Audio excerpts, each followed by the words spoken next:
سنو اے عام سی لڑکی، بلا شبہ تم بہت خوبصورت ہو۔ بس ہر ایک کے پاس وہ آنکھیں نہیں ہیں جو تمہاری خوبصورتی کو دیکھ سکیں، مگر ایک دن تمہیں اس شخص سے نوازا جائے گا جس کے پاس وہ بصارت ہوگی جو تمہاری خوبصورتی کو دیکھ سکے۔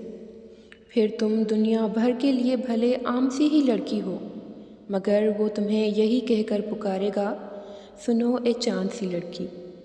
کبھی کبھی زندگی میں ایسا ہوتا ہے کہ کچھ لوگ ہمیں ہمارے لکس کی وجہ سے جج کرتے ہیں، حالانکہ ان کو دیکھنے والی وہ نظر نہیں ہوتی جو انسان کا اللہ کی تخلیق کا بنایا ہوا حسن دیکھ سکیں۔ اور اسی بات کی وجہ سے ہم ایک بہت ہی احساس کمتری کے گڑھے میں گر جاتے ہیں، لیکن در حقیقت ایسا بالکل بھی نہیں ہوتا۔ اللہ نے ہر انسان کو بہت خوبصورت بنایا ہے۔ اللہ کی بنائی ہوئی ہر چیز بہت ہی خوبصورت ہے، اور اس سب میں سب سے پہلے انسان آتا ہے۔ اللہ نے کسی کو اچھے اخلاق کی خوبصورتی دی ہوئی ہوتی ہے تو کسی کو اچھی زبان اور کسی کو بولنے کے فن سے نوازا ہوا ہوتا ہے، کسی کو اچھی نیت سے اور کسی کو لوگوں میں صرف خوبیاں دیکھنے کی صلاحیت سے نوازا ہوتا ہے۔ یہ لوگ ہی ہوتے ہیں جو ہمارے لکس کی وجہ سے ہمیں جج کرتے ہیں، ورنہ اللہ تو ہمیں ہماری نیتوں سے جانتا ہے۔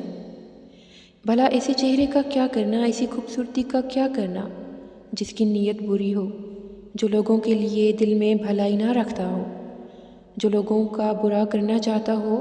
تو کیا آپ سوچتے ہیں، آپ سمجھتے ہیں کہ اللہ ایسے انسان سے خوش ہوتا ہوگا؟ نہیں نا۔